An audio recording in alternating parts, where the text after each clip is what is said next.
Ultimately हमें इन institution से उम्मीदें, जो बची कुची उम्मीदें थी, वो ख़त्म हो चुकी हैं। हमें विश्वास नहीं रहा। बिल्किस बानो केस ने ये साबित कर दिया, जो सो कॉल छवि रह गई थी गवर्नमेंट की, वो आज साफ़ हो गई है। हमें चरित्र समझ में आ गया है कि जो बीजेपी गवर्नमेंट है, या चाहे वो कोई स्टेट गवर्नमेंट है, उसका अल्टीमेटली चरित्र ये रहता है कि वो बुर्जुआ क्लास के साथ ही रहती है। तो इसलिए हमारा मेन यही रहेगा कि आज हम NCW में आए, यहाँ से भी हम बहुत कुछ अच्छा नहीं लेके जा रहे हैं। हमें उम्मीद थी कि हमारी बातें सुनेंगे, पर यहाँ जिस तरीके की रिस्ट्रिक्शन थी और जिस तरीके का हमने माहौल देखा, वो बहुत ही ख़राब था। इसलिए ज़रूरत है कि हम लोग अपने महिलाओं को यही संदेश देना चाहेंगे कि महिला अपने संगठन बनाएं और आंदोलन को तेज़ी से बढ़ाने में अपना साथ दें। देखिए, आज यहाँ पर 22 तारीख को हम क्रांतिकारी युवा संगठन का जो हमारा ऑल इंडिया वुमेन अलग अलग हमारे फोरम्स हैं, उनके हम रिप्रेजेंटेटिव्स के तौर पर अपनी एक डेलीगेशन लेकर हम आज यहाँ पर नेशनल कमीशन फॉर वुमेन महिला आयोग में हम आए थे। और बड़ी इट्स बहुत अनफॉर्चुनेट है कि यहाँ पर कमीशन का कोई भी सदस्य मौजूद नहीं था। हमें बताया गया कि यहाँ इनकी किसी मीटिंग में सभी सदस्य गए हुए हैं, तो उनकी गैर मौजूदगी में सबसे पहले तो हम एक जो मेमोरेंडम यहाँ पर अपना जमा करना चाह रहे हैं, इन सभी विषयों को लेकर महिलाओं पर, जो ख़ास तौर पर जो इकोनॉमिकली वीकर सेक्शन से, सोशली मार्जिनलाइज बैकग्राउंड से जो महिलाएं आ रही हैं समाज में, उनके खिलाफ बढ़ती हुई जो हिंसा की और यौन हिंसा की और बलात्कार की जो वारदातें हैं, और उनको लेकर सरकार की और प्रशासन की एक जो भयमुक्तता बढ़ाई जा रही है अपराधियों को लेकर, उन सभी मुद्दों को लेकर हम आज यहाँ पर अपना ज्ञापन सौंपने आए थे। लेकिन प्रशासन के NCW के ही रवैये से हमें काफ़ी निराशाजनक एक फीडबैक मिलता है, जहाँ पर हमें रिसेप्शन पर ही अपना मेमोरेंडम किसी तरह से बस दे देने के लिए सबसे पहले कोशिश की जाती है हमसे।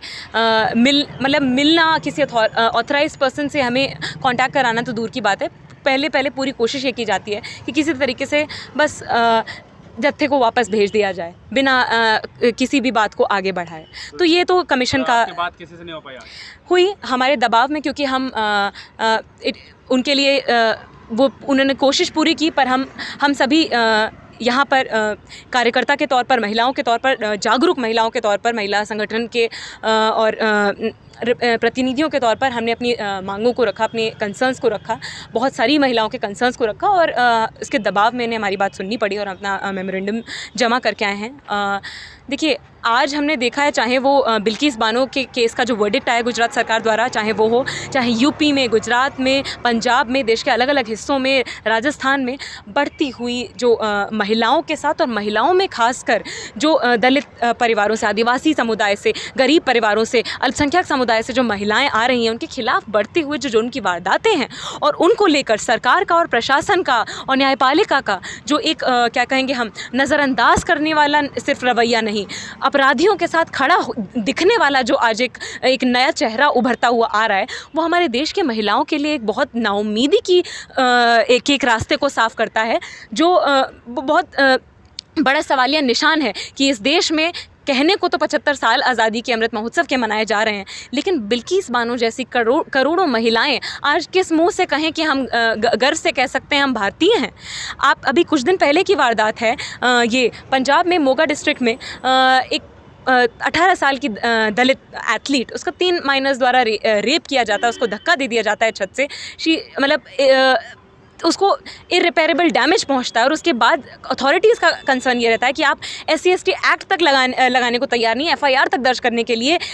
Without exception. इट इज़ एक नॉर्म है, ये कोई अपवाद नहीं है, नॉर्म बना हुआ है। महिलाओं का सम्मान की बात करते हैं, प्रधानमंत्री जी भी जो है 15 अगस्त में लाल किले पर कह रहे हैं कि महिलाओं का सम्मान होता है। देखिए, सबसे बड़ी आयरनी ये है कि 11 तारीख रक्षाबंधन के त्यौहार के दिन हमारे प्रधानमंत्री जी अपने हाथ पर, अपनी कलाई पर अल्पसंख्यक समुदाय की कुछ औरतों के साथ राखी बंधवाते हुए दिखते हैं, और उसी के 4 दिन बाद, जिसको आज़ादी का अमृत महोत्सव कहा जा रहा है, 15 अगस्त, उस दिन ये वर्डिक्ट आता है कि बिल्किस बानो, जिसने इतने सालों इस देश में, हम जानते हैं कि महिलाओं के लिए न्याय की जो प्रक्रिया है, वो एक अग्नि परीक्षा ले लेने वाली प्रक्रिया है, और बलात्कार से भी अधिक यातनादायी प्रक्रिया है। उस प्रक्रिया को झेलते हुए, सहते हुए, उसको पार करते हुए उसने और उसके जैसे करोड़ों महिलाओं ने न्याय पाने की कोशिश की, और उसको जब अंत में न्याय मिल भी पाया, तो सरकार ने, गुजरात सरकार ने, इस देश की व्यवस्था ने उसको ये संकेत दे दिया है कि हम तुम्हारे साथ नहीं खड़े हैं। अगर इस देश में अपराधी रसूखदार वर्ग से आ रहे हैं, सरकार के लठैत हैं, वो अपर कास्ट से आ रहे हैं, डोमिनेंट कास्ट से आ रहे हैं, तो सरकार को उनके लिए भय भयमुक्त वातावरण तैयार करने के लिए उनके लिए भयमुक्त अपराध का वातावरण तैयार करने के लिए सरकार अपना पूरा असला लगाएगी। एनर्जी क्या सरकार की तरफ से मिल रही है? देखिए, आरोपियों को आज पूरा बढ़ावा मिल रहा है, और उसी के बाद हमने यहाँ पर गाजियाबाद में के मोदी नगर का अभी 20 तारीख को ये केस आया है कि एक 25 वर्षीय उच्च जाति के आदमी ने 2 अल्पसंख्यक समुदाय की लड़कियों, माइनर गर्ल्स, एक 5 साल एक 9 साल, उसने अगवा किया, उनके साथ बलात्कार किया, एक की हत्या कर दी, दूसरे की हत्या करने ही जा रहा था कि वो किसी तरह से भाग निकली। तो इस तरीके का बढ़ावा उसे किस तरह मिल पा रहा है? इसलिए मिल पा रहा है क्योंकि सरकार और सरकार के जितने भी अंग हैं वो अपराधियों के साथ खड़े हुए हैं और धर्म के नाम पर, जाति के नाम पर भटकावे की और राजनीति को प्रमोट कर रहे हैं, सिर्फ और सिर्फ इसलिए। इसकी वजह से तो नहीं है, जैसे आप आरोपी आ रहे हैं तो उन पे जो फूल माला मिठाई। देखिए, पहले सरकार अपनी एक छवि बना रही थी कि अपराध के लिए एकदम हम इंटॉलरेंट रहेंगे, हम अपराध टॉलरेट नहीं करेंगे, अपराधी को टॉलरेट नहीं करेंगे, लेकिन अब हकीकत तो सरकार ने बदलने से कभी मतलब रखा ही नहीं, पर अब वो अपनी छवि को भी बदलने में लगी हुई है। अब उसको छवि से भी मतलब नहीं है कि हमें दिखना है कि कम से कम हम अपराधियों के खिलाफ हैं। अब सरकार ने, आप देख लीजिए, एक स्टेटमेंट तक जारी नहीं करते हैं। कहने को तो आप कह रहे हैं कि आपको नारी शक्ति से मतलब है, नारी सशक्तिकरण से मतलब है, लेकिन उससे आपको कोई मतलब नहीं है। तो आज हमने ये अपना ज्ञापन जमा करते हुए हमारी ये मांगे हैं कि सबसे पहले जो बिल्किस बानो के केस में जो 11 दोषियों को, आरोपी नहीं, दोषियों को जो बिना किसी ग्राउंड के उनको माफ़ कर दिया गया, उसको वापस लिया जाए, फैसले को, उन्हें वापस सज़ा दी जाए। आज देखिए आयरनी क्या है, जो मानव अधिकारों की बात कर रहे हैं, उनके लिए संघर्ष कर रहे हैं, उन्हीं गुजरात दंगों में कई पीड़ितों के लिए जो संघर्ष कर रहे हैं, उनको सरकार ने जेल में भेज दिया है, लेकिन अपराधियों को आपने खुला छोड़ दिया आज़ादी के अमृत महोत्सव के दिन, जिसको आप 75 साल आज़ादी के कह रहे हैं। और बावजूद इसके जब सेंट्रल गवर्नमेंट की और गुजरात सरकार की एडवाइजरी है कि आप रेप के केसेस में माफ़ी के फैसलों को मतलब नहीं इस्तेमाल करिए, उसके बावजूद इस तरीके का विभत्स फैसला सरकार द्वारा आता है, तो इसको वापस लिया जाए फैसले को, और जो जेल एडवाइजरी कमेटी रही है उसको किसी भी पब्लिक ऑफिस को होल्ड करने से उसका राइट वापस ले लिया जाए। उसके अलावा जब भी किसी भी देश के हिस्से में जो कंप्लेनेंट्स पहुंचते हैं सेक्सुअल हरासमेंट की कंप्लेंट्स को लेके, उनकी तुरंत एफआईआर दर्ज कराई जाए और ज़ीरो टॉलरेंस पॉलिसी हो कि जो जितनी भी ऑब्स्टिकल्स पीड़िताएं फेस करती हैं एफआईआर दर्ज करने के और जुर्म की वारदात के बीच में, उनको ख़त्म किया जाए। और उसके अलावा निर्भया जो फंड है उसका 90% से भी ज़्यादा हिस्सा खर्च नहीं किया जाता है, उसको खर्च किया जाए। हम महिलाओं की अपील है सरकार से, NCW से, कि इन स्टेप्स को सुनिश्चित किया जाए, तभी इस देश में जो महिलाएं हैं, जो बहुसंख्यक महिलाएं दलित परिवारों से, अल्पसंख्यक समुदाय से, आदिवासी समुदाय से, गरीब परिवारों से आती हैं, तभी वो इस देश में एक उम्मीद कर पाएंगी कि उनके लिए भी आज़ादी का रास्ता साफ किया जा सकता है। अच्छा मैम, जिस तरह से भाजपा नेता का बयान है कि ब्राह्मण है, ब्राह्मणों से गलती नहीं होती है, माफ़ कर दिया जाए, किस तरह के बयान को देख रही हैं आप? शर्म आनी चाहिए ऐसी सरकार को जो इस तरीके के वाक्य रखती है। ऐसे भारत में हम खड़े हैं जहाँ पे सिर्फ नाम मात्र की आज़ादी है, भले 75 वर्ष हो गए हैं लेकिन आज भी आज़ाद नहीं है। जिस तरीके से बिल्किस बानो का जो हमारा देखा था कि जो रेप केस का जो वो था, जिसमें आरोपियों को रिहा कर दिया गया, शर्म आनी चाहिए उन सरकार को भी कि किस तरीके से रेपिस्टों को माला पहनाई जा रही है, मिठाइयाँ खिलाई जा रही है कि हाँ उन्होंने बहुत बड़ा काम किया है। इस तरीके से रेपिस्टों को और बढ़ावा मिलता है। बिल्किस बानो का जो जीवन अगर देखा जाए, उनके जीवन में किस तरीके से दर एक मिनट में उनकी मौत का कभी भी उनके ऊपर कभी भी हमला हो सकता है। कहाँ बदल के उन्होंने अपनी ज़िंदगी को काटा है। न्यायपालिका से भी उनकी जो है भरोसा उठता जा रहा है। ये तो जाहिर सी बात है, अगर कोई महिला के साथ अगर इस तरीके की वारदात होती भी है तो ऐसी घटनाओं को देखते हुए उसमें कैसे हिम्मत आएगी कि न्यायपालिका उसके पक्ष में कोई न्याय निकाल रही है। जब आरोपियों को जब सज़ा सुना दी गई कि पूरी उम्र कैद दी जाएगी, लेकिन उनको 14 वर्ष के बाद ही उनको ये कह के कि अमृत महोत्सव है, उनको रिहा कर दिया। और जो कि 2002 में जो गुजरात का कांड हुआ था उसमें जिन्होंने सहयोग किया उनको जेलों में भर रखा है। तो ये तो दिखाई देता है कि ये ब्राह्मणवाद सोची है, ये मनुवाद सोची है कि जो कि ख़त्म होनी चाहिए। क्योंकि जिस तरीके की वारदातें बढ़ती जा रही है पूरे दिल्ली में या पूरे भारत में, हर मिनट में, हर 6 मिनट में एक महिला के साथ छेड़छाड़ से लेकर के रेप जैसी घटनाएं घटती हैं, जिनका आंकड़ा तक सरकार के पास दर्ज नहीं होता है। क्यों? क्योंकि पुलिस वाले FIR दर्ज नहीं करना चाहते हैं, क्योंकि वही कहते हैं आपके साथ अगर बलात्कार हुआ तो आप बताइए। ये मेरे खुद जीवन की घटना है। अगर मेरे साथ एक बार छेड़छाड़ हुई और मैं जा रही हूँ कि इसकी शिकायत दर्ज करने के लिए, और वहाँ पर कहा जा रहा है फीमेल कांस्टेबल के द्वारा कि आपके साथ अगर बलात्कार हुआ तो आप बताइए, आपकी शिकायत दर्ज की जाएगी, नहीं तो आपकी छेड़छाड़ पे कोई सुनवाई नहीं होगी। तो इस तरीके की वारदातों पे छोटी छोटी घटनाएं जो वो मानते कि छोटी सी घटना है, लेकिन यही घटनाएं कभी बड़ा रूप लेती है और उसी चीज़ पे बार बार बलात्कार होता है। वो दर दर ठोकरें खाती है, न्यायपालिका से हाथ जोड़ के विनती करती है, लेकिन जिस तरीके से उनकी ज़िंदगी कट जाती है बार बार इस न्याय के लिए, और उस न्याय को पाने के लिए इतनी कठिनाई पैदा कर देती है सरकार, तो उन गुंडों को जो बरकरार बनाना चाहती है सरकार, उन्हीं को हम लोगों को गिराने की ज़रूरत है। उन सरकार को भी जो ब्राह्मणवाद सोच बैठे हुए हैं, उनसे पूछने की ज़रूरत है। अगर आपके घर में कोई बच्ची है या कोई महिला है, कोई अगर कोई भी है, अगर उनके साथ होता है, हम ये नहीं कह रहे कि उनके साथ भी होना अच्छी बात है, गलत बात ही है, लेकिन संवेदना ही खत्म हो गई है सरकार की। कहाँ तक सही है? किसी आरोपी को, वो भी आप भी एक महिला हैं, बिल्किस बानो भी कह रही थी कि बड़ी मुश्किल से मुझे हिम्मत मिली थी जिंदा रहने की, और इस तरीके से हौसले ख़त्म कर दिए सरकार ने। मिठाइयाँ बांट के, गले में माला पहना के, यानी कि उनको और मतलब ताज पहना दिया कि आपने बहुत अच्छा काम किया। तो इस चीज़ पे सरकार को सोचने की ज़रूरत है, और हम इसका निंदा करते हैं। और हमारे संगठन का हम लोग यहीं पे, इसीलिए हम राष्ट्रीय महिला आयोग में शामिल मीटिंग में आए थे, जहाँ पर कि कोई हमें मिला नहीं, लेकिन जिस तरीके से इन्होंने बार बार हमें कोशिश की कि हम रिसेप्शन पे अपना मेमोरेंडम जमा करके चले जाए, लेकिन बार बार कहने के बावजूद हमारी किसी से बात हुई। उसके बाद भी हम लगातार, ये हमारी कुछ मुख्य डिमांड थी जो कि मुदिता ने बताई कि इस चीज़ पे सरकार को ध्यान देना पड़ेगा, और देखिए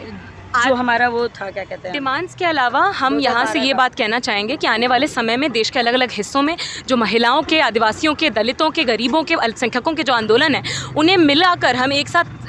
और ज़्यादा संगठित रूप से अपने संघर्षों को आगे बढ़ाएंगे। क्योंकि ये सरकार का जो एजेंडा है, ये केवल कम्युनलिज्म को फॉस्टर करना नहीं है, केवल ब्राह्मणवाद को बढ़ाना नहीं है, केवल मनुवाद को बढ़ाना नहीं है। ये एक तरीके की पूरी साजिश है कि बहुसंख्यक महिलाएं जो शोषित तबकों से आ रही हैं, उनको आप उनके खिलाफ यौन हिंसा की घटनाओं को और बल देते हुए किस तरह से सुनिश्चित करें कि एक बड़ा हिस्सा जनता का पिछड़ा रहे, शोषित रहे। ये तो साफ तौर पर है ही। आप देखिए ये कहाँ पर है NCW, आप देख लीजिए, देश के मतलब राजधानी के ऐसे इलाके में पड़ता है कि एक तो अनसेफ इलाका है कि मतलब आप महिला को यहाँ महिला आयोग आते हुए असुरक्षित महसूस होगा, और ये चांस भी है कि इस रास्ते में भी उसके साथ कुछ छेड़छाड़ या यौन हिंसा की घटना हो जाए। और उसके बाद जब यहाँ पर कोई पहुँचता है, कोई अपनी दलील लेके, अपनी सिफारिश लेके, अपनी कंप्लेंट लेकर पहुँचता है, तो उसके साथ ये रवैया किया जाता है कि पूरी कोशिश की जाती है कि पहली बात तो उसको रफा दफा करके भेज दिया जाए। अगर वो अपनी बात रख पाने लायक है, अपने अधिकारों के बारे में जानता है और दबाव बनाता है, सिर्फ तभी उसी सूरत में किसी तरह से उसको अपनी बात रखने के लिए आगे भेजा जाता है, जैसे कि आज हमारे साथ हुआ। उसके आगे हमारा सवाल ये है कि आप ये बताइए, कह रहे हैं हमसे कि ये कुछ कर रहे हैं, क्या कर रहे हैं आप ये बताइए। बिल्किस बानो को केवल वो एक अकेला केस नहीं है कि आप ये फैसला लेकर आए हैं। आपने देश की एक हर महिला को ये संदेश दिया है कि न्यायपालिका आपके साथ नहीं खड़ी है। तब अगर आप अल्पसंख्यक समुदाय से आते हैं, दलित समुदाय से आते हैं, गरीब परिवारों से आते हैं, दलित परिवारों से आते हैं, और अगर आप सरकार के लठैत नहीं हैं, और अगर आप अपने अधिकारों की बात कर रहे हैं, आप अपराधी नहीं हैं, आप विक्टिम हैं, आप सवाल उठा रहे हैं सरकार से, तो हम आपके साथ नहीं खड़े और आपके खिलाफ हिंसा करने वाले, अपराध करने वाले के साथ खड़े होंगे। तो ये संदेश जो सरकार, यहाँ से हम सिर्फ ये नहीं कहने आए कि हमें NCW से बहुत उम्मीद है, हमें सरकार से बहुत उम्मीद है, हमें अपने संघर्षों से उम्मीद है, और आने वाले समय में हम अपने संघर्षों को एक साथ जोड़कर और ज़्यादा सशक्त रूप से अपनी बात को न सिर्फ NCW के सामने, देश के अलग अलग हिस्सों में हम अपने महिला सुरक्षा के और महिलाओं के जो बाकी भी मुद्दे हैं कि महिलाओं को, चाहे वो दलित महिलाएं, उन्होंने खेत पर उनको न्यूनतम मजदूरी दी जाए। असंगठित क्षेत्र में 94% महिलाएं काम करती हैं इस देश की, जो इस तरीके के फैसलों के बाद उनके साथ यौन हिंसा की घटना की जो संभावनाएं हैं वो कई गुना बढ़ जाती हैं। तो उनकी सुरक्षा के लिए, उनके वर्किंग राइट्स के लिए हम अपने संगठनों, अपने आंदोलन को और ज़्यादा तेज़ करेंगे। क्या कहना चाहेंगे मैम, जिस तरह से बिल्किस बानो का जो केस हुआ है उसके बाद मिठाई बांटी गई, कहा जा रहा है कि महिला सुरक्षा की बात होती, प्रधानमंत्री लाल किले से कह रहे थे? देखिए, बातें करना बहुत आसान है, पर ज़मीनी हकीकत के तौर पे वो हमारे समाज में हमको देखने के लिए मिलती हैं या नहीं, ये तो इसी बात से साफ पता चल जाता है कि आज़ादी के अमृत महोत्सव के बड़े दिन पे 11 दोषियों को, जो गैंग रेप और मास मर्डर के दोषी थे, जिनको कोर्ट द्वारा सज़ा हो चुकी थी आजीवन कारावास की, उनको छोड़ दिया गया। तो इसके अंदर यही सवाल उठता है कि जब कहने के लिए नारी शक्ति की बात हो रही है, कहने के लिए बात हो रही है बेटी बचाओ बेटी पढ़ाओ की, पर दोषियों को छोड़ दिया जाएगा। अगर आप अल्पसंख्यक समुदाय से आने वाले विक्टिम हैं, अगर आप गरीब तबके से आने वाले विक्टिम हैं, दलित समुदाय से आने वाले विक्टिम हैं, तो ये बहुत बड़ा चांस है कि डोमिनेंट वर्ग से आने वाले परपेट्रेटर्स को छोड़ दिया जाएगा। तो इससे क्या हो रहा है समाज में कि जो मैसेज जा रहा है, जो जनरल मैसेज सोसाइटी के अंदर जा रहा है, वो यही है कि अगर आप न्याय की उम्मीद लगा रही हैं, अगर इस देश में रह के आपके साथ यौन हिंसा या बलात्कार जैसी कोई जघन्य घटना घटती है, तो फिर आप न्यायपालिका में या फिर स्टेट की किसी भी मशीनरी के अंदर अपनी उम्मीद ना लगाएं। जैसा कि हमने अपने मेमोरेंडम के अंदर भी बात करी कि केवल बिल्किस बानो का केस नहीं, हम अन्य केसेस की भी अगर बात करें तो बार बार हम ये देखते हैं कि पुलिस का या फिर जनरल रवैया जो स्टेट मशीनरी का है वो यही है कि वो कोशिश करते हैं कि मामला रफा दफा हो जाए, जिससे जो डोमिनेंट वर्ग से आने वाले, अपर कास्ट से आने वाले, अच्छे संपन्न वर्गों से आने वाले अपराधी हैं वो बच जाएं और वो खुला घूमने के लिए आज़ाद रहें। जैसा कि हम देखते हैं कि मोगा के अंदर जो केस हुआ, जो 18 साल की लड़की के साथ रेप करके तीसरी मंजिल से उसको धक्का दे दिया गया, उसका स्पोर्ट्स करियर बर्बाद कर दिया गया, उसमें हम देखते हैं कि जो विक्टिम के फादर हैं उन्होंने ये आरोप लगाया है कि पुलिस ने SC/ST एक्ट की धारा जोड़ने से मना कर दिया उस केस के अंदर। तो इससे हमको क्या पता चलता है कि जो एग्जिस्टिंग प्रोविजंस हैं सामाजिक न्याय के इस देश के अंदर, उनको भी धीरे धीरे किस तरह से खोखला किया जा रहा है। इस तरह का ऐसे घटनाओं के बाद आप खुद एक महिला हो तो क्या फील होता है, कैसा लगता है, डर लगता है या फिर क्या सोचती हैं आप? देखिए, डर बिल्कुल लगता है और अपने साथ साथ इस समाज के अंदर जो महिलाएं और ज़्यादा दबी हुई हैं, जिनको पढ़ने का, घर से बाहर निकलने का, संगठित क्षेत्र में काम करने का, सम्मानजनक रोज़गार, सम्मानजनक जीवन का अधिकार नहीं मिलता है, जो बहुत ज़्यादा वल्नरेबल स्थिति के अंदर रहती हैं, ख़राब काम की स्थिति होती है, कम वेतन होता है, अंधेरी सड़कें होती हैं, कोई पब्लिक ट्रांसपोर्ट नहीं होता, वो जो महिलाएं हैं जो ऐसी व्यवस्था के अंदर और भी वल्नरेबल हैं, उनके लिए हम देखेंगे कि वल्नरेबिलिटी बढ़ेगी। हम क्राइम रिकॉर्ड ब्यूरो के आंकड़े देखते हैं तो हम ये देख रहे हैं कि इस देश के अंदर मार्जिनलाइज कास्ट कम्युनिटीज़ यानी SC/ST सेक्शंस के साथ जो महिलाओं और बच्चे हैं, उनके खिलाफ सेक्सुअल क्राइम्स की वारदातें बढ़ी हैं। और ये बात करें, लेकिन गृह मंत्री जी तो कहते हैं कि रात के 12 बजे महिलाएं जा सकती हैं, घूम सकती हैं, चाहे यूपी हो, चाहे दिल्ली हो, चाहे महाराष्ट्र हो, चाहे बिहार हो, कहीं भी। एक महिला होने के तौर पे मुझे होम मिनिस्टर साहब की ये बात बहुत ही खोखली लगती है, क्योंकि जिस तरह से वारदातें जिस रेट पे बढ़ रही हैं, ना केवल दिल्ली में पर पूरे देश के अंदर, तो महिलाओं की जो सुरक्षा है, जो रात के 12 बजे भी गृह मंत्री का मानना है कि इंश्योर हो चुकी है इस देश में, वो सिर्फ एक जुमला है, वो सिर्फ एक भद्दा मजाक है। ऐसे समय में जब महिलाएं हर वक्त डर में जीने के लिए मजबूर हैं, हर वक्त जब वो घर से काम के लिए निकलती हैं, जब वो बाज़ार तक जाती हैं, जब वो रात में वापस लौट रही होती है, जो लड़कियां पढ़ने के लिए जाती हैं, उनके साथ छेड़छाड़ जैसी वारदातें होना इतना आम है। इस देश के अंदर हर रोज़ सरकारी आंकड़ों के अनुसार 90 महिलाओं के साथ बलात्कार की घटना घटती है। तो कैसे, तो आप लोग क्या डिमांड क्या कर रही हैं बिल्किस बानो केस में? देखिए, बिल्किस बानो केस के अंदर जो बड़ी डिमांड है वो ये है कि ये जो प्रेसिडेंट सेट किया गया है कि सामाजिक न्याय इस तरह से डिनाई कर दिया जाएगा, अगर आप सरकार के पिछलग्गू हैं, आप सरकार के लठैत हैं, तो आपको खुला छोड़ दिया जाएगा। इस प्रेसिडेंट को वापस लेने के लिए, समाज के अंदर ये मैसेज देने के लिए सामाजिक न्याय अभी तक जिंदा है। इन दोषियों को वापस अरेस्ट किया जाए और इनको जिस रेमिशन पॉलिसी के तहत छोड़ा गया है उसको रिवोक किया जाए। लेकिन मैं सवाल ये बन रहा है कि महिला आयोग बना किस लिए? महिलाओं के अधिकार के लिए बना हुआ है ना। देखिए, यहाँ इंसाफ के लिए आई हुई है। देखिए, महिला आयोग कहने के लिए महिलाओं के इंसाफ के लिए बना हुआ है, पर हमने जब अंदर जाके अपनी बात रखने की कोशिश करी तो हमारी मांगे पढ़ने से पहले ही उनका रवैया इस तरह का था कि हम जो कर सकते हैं हम अपनी तरफ से कर रहे हैं। पर हमको देखने के लिए मिलता है अभी भी, अगर आप NCW का ट्विटर उठा के देखेंगे, इंस्टाग्राम उठा के देखेंगे, फेसबुक उठा के देखेंगे, तो क्या वो इन इश्यूज़ के ऊपर बात कर रहे हैं? वो अपनी कॉन्फ्रेंसेस करने में बिजी हैं। और यहाँ पर हम देखते हैं जहाँ पर उन्होंने ऑफिस बना रखा है, उनका एक भी नुमाइंदा यहाँ पर प्रेजेंट नहीं है कि अगर कोई कंप्लेनेंट अपनी कंप्लेंट यहाँ पर लेके आता है तो वो इसके ऊपर कुछ कार्रवाई कर पाए। कोई जिस तरह से लगातार कुछ सालों से ट्रेंड बन गया कि अपराधी जब छूटते हैं तो मालाओं से स्वागत किया जा रहा है, और गोली चलाने वालों का भी स्वागत हुआ, अब तो रेपिस्ट का भी स्वागत हुआ। देखिए, ये जो ट्रेंड बन गया है, ये ट्रेंड इसलिए ही बन पाया है क्योंकि जो सरकार में लोग बैठे हैं वो इस तरह के कम्युनल ग्रुप्स को जो सांप्रदायिक हिंसा फैलाते हैं और सांप्रदायिक हिंसा फैलाने वालों का आदर सत्कार सम्मान करते हैं, ये व्यवस्था उन लोगों को बनाए रखती है। क्योंकि ये सरकार जो हमारी बैठी है, ये बार बार हम देखते हैं सांप्रदायिक तनाव को, सांप्रदायिक दंगों को बढ़ावा देती है। और जो विश्व हिंदू परिषद के लोगों द्वारा मालाएं पहनाई गई, महिलाओं के द्वारा मालाएं पहनाई गई इन गैंग रेपिस्ट्स को, तो ये दर्शाता है कि किस तरह से जो ब्राह्मणवादी सोच है ये कितनी सड़ी हुई है कि इतने जघन्य अपराधी को भी आप सत्कार करने के लिए तैयार हैं। दूसरी तरफ भाजपा के एक अधिकारी कहते हैं, विधायक कहते हैं कि वो ब्राह्मण लोग थे, उनके बहुत अच्छे संस्कार हैं, वो बहुत अच्छे संस्कार हैं। तो हम ये जानना चाहते हैं कि बहुत अच्छे संस्कार क्या होते हैं कि 3 साल की बेटी को बिल्किस बानो की 3 साल की बेटी को जिन लोगों ने पटक पटक के मार दिया, महिलाओं के साथ गैंग रेप किया, क्या यही अच्छे संस्कार हैं? जो हाशिए के समुदाय से आने वाली महिलाएं हैं, जो पिछड़ी मार्जिनलाइज कम्युनिटीज़ की महिलाएं हैं, उनके मन में ना केवल ये डर बैठेगा, पर इस सरकार ने ये भी बता दिया है कि अगर आप इस तरह के अपराध करेंगे और आप अगर आ रहे हैं किसी ब्राह्मण वर्ग से, किसी उंचली जाति से, तो आपको पूरी शय देगी ये सरकार कि आप ऐसा काम करिए और इससे और भी इस तरीके की वारदातें बढ़ेंगी। अगर हम पूरे गवर्नमेंट को देखें, चाहे वो सेंट्रल गवर्नमेंट हो, चाहे वो स्टेट गवर्नमेंट हो, चाहे वो जुडिशरी हो, चाहे वो DCW हो, चाहे वो NCW हो, हमें हर जगह निराशा नज़र आती है, हर जगह फेलियर नज़र आता है। इसका अल्टरनेट यही है कि हम लोग जैसे बिल्किस बानो का जो केस होता है या अन्य जो हम लोग देखते हैं कि मार्जिनलाइज सेक्शन से आने वाली लड़कियों का रेप होता है, उनका मर्डर हो जाता है, और इस पे स्टेट के साथ साथ पूरा का पूरा जुडिशरी सिस्टम है, पूरा का पूरा NCW DCW चुप्पी साधे रहता है, सुप्रीम कोर्ट चुप्पी साधे रहता है। तो इसकी ज़रूरत है कि हम लोग जो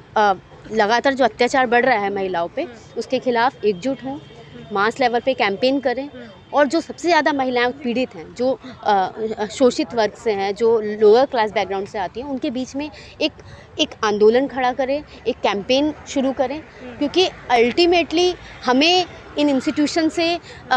उम्मीदें, जो बची कुची उम्मीदें थी, वो ख़त्म हो चुकी हैं। हमें विश्वास नहीं रहा। बिल्किस बानो केस ने ये साबित कर दिया, जो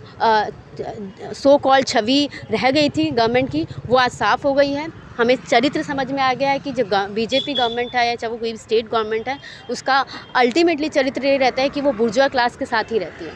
तो इसलिए हमारा मेन यही रहेगा कि आज हम NCW में आए, यहाँ से भी हम बहुत कुछ अच्छा नहीं लेके जा रहे हैं। हमें उम्मीद थी कि हमारी बातें सुनेंगे, पर यहाँ जिस तरीके की रिस्ट्रिक्शन थी और जिस तरीके का हमने माहौल देखा, वो बहुत ही ख़राब था। इसलिए ज़रूरत है कि हम लोग अपने महिलाओं को यही संदेश देना चाहेंगे कि महिला अपने संगठन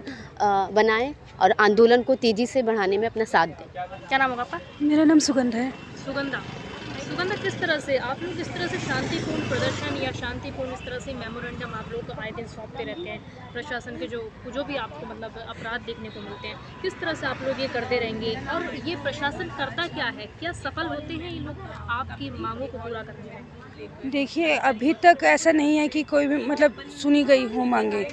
अभी भी हम आज यहाँ पे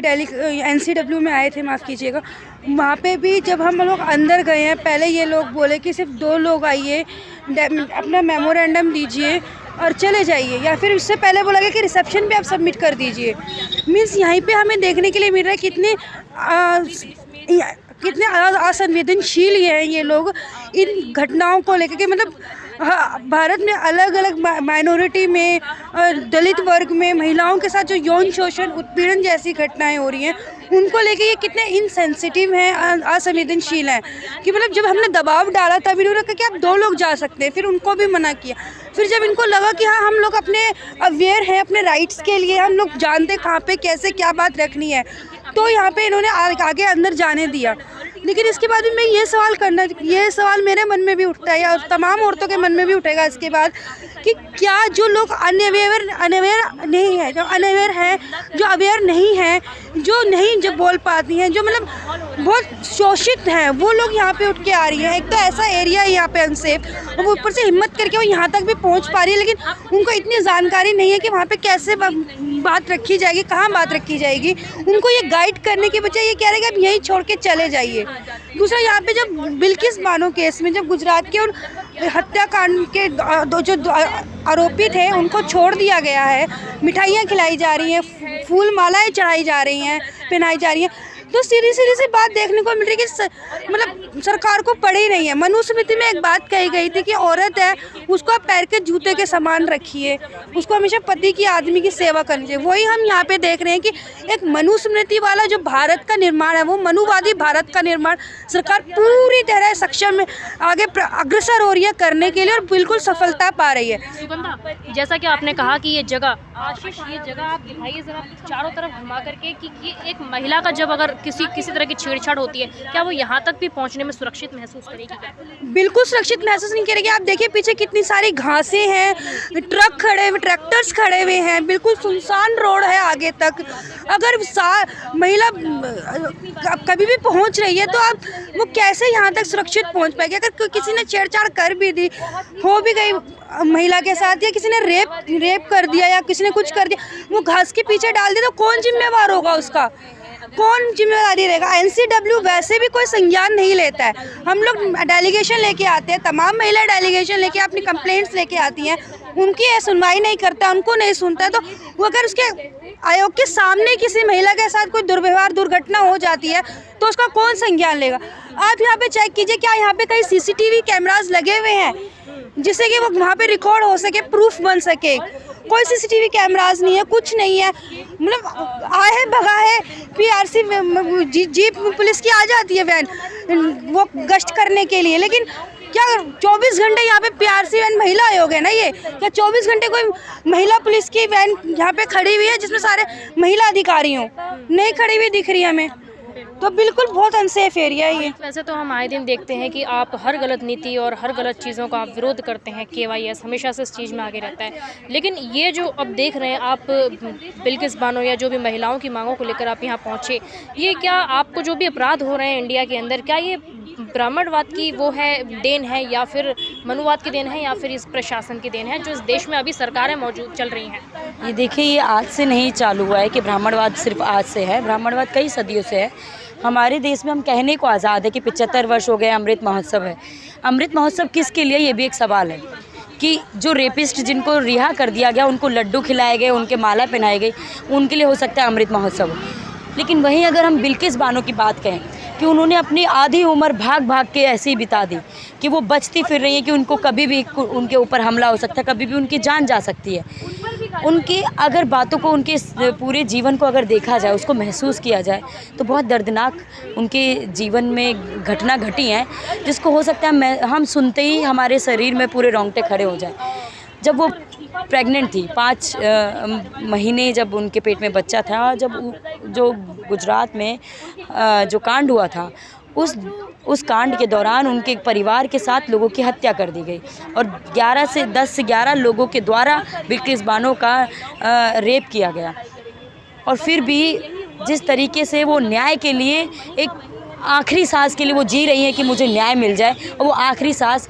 15 अगस्त को हमारी भारत सरकार ने बिल्किस बानो से छीन ली है। उनके लिए क्या बना, वो कैसे आज़ाद है? जब उनकी आज़ादी का अगर उनसे पूछा जाए कि उनको न्याय तक नहीं मिल रहा है, कोई अगर महिला भारत में, दिल्ली में या कहीं भी किसी भी राज्य में अगर ऐसी कुछ घटना का शिकार हो गई और वो न्याय की गुजारिश कर रही है, सरकार की जो कानून की सीढ़ियों पे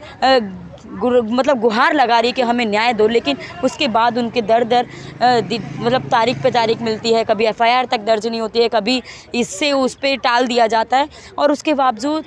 उसके पूरे जीवन में जितनी जब घटना हुई है उसके बाद तक वो अगर इस चीज़ से लड़ना चाहती है, उसके बाद तक उसका मानसिक रूप से बलात्कार किया जाता है, उनसे ऐसे ऐसे सवाल किए जाते हैं, यहाँ तक कि FIR तक दर्ज नहीं करती है। अगर शुरुआत में अगर बात की जाए कुछ घटना घट गई है, पहली बात तो ये सरकार की व्यवस्था है कि ऐसे आज भी हम लोग राष्ट्रीय महिला आयोग पे है, और यहाँ पे रास्ते में आते ही मेट्रो स्टेशन से इतनी दूर है कि अगर कोई महिला अगर पैदल आ रही है, उसके पास कोई वाहन नहीं है,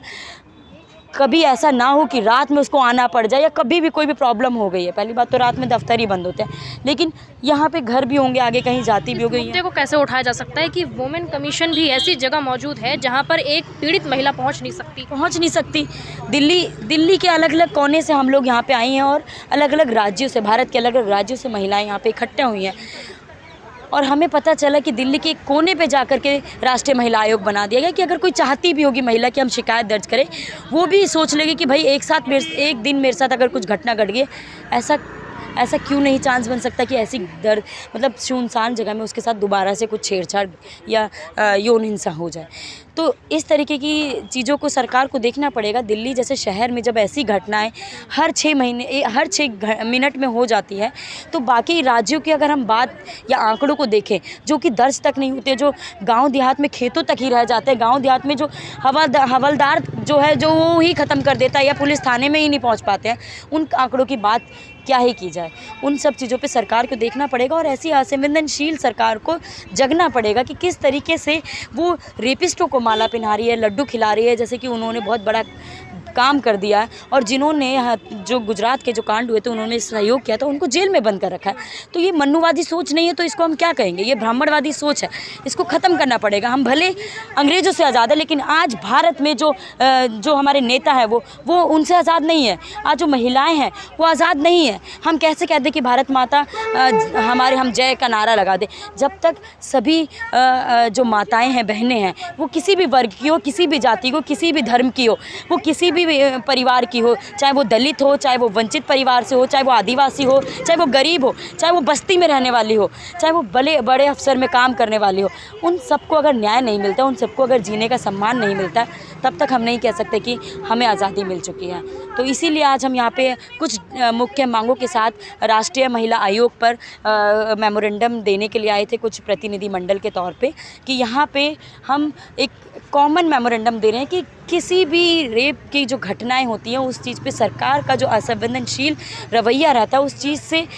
सरकार को उभरना पड़ेगा, इस चीज़ से निकलना पड़ेगा कि जो वन स्टॉप क्राइसिस सेंटर है, जो दिल्ली के अलग अलग अस्पतालों में सिर्फ नाम मात्र के लिए बोर्ड लगा रखा है, उस पर ताला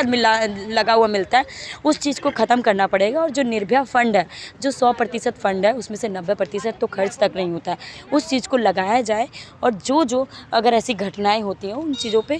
न्याय के लिए, क्योंकि ऐसे नहीं कि ब्राह्मणवादी सोच से हम माला पहना दें और लड्डू खिला दें, इससे किसी भी महिला को, किसी भी धर्म या किसी भी जाति, किसी भी इलाके की महिलाओं को न्याय नहीं मिलेगा।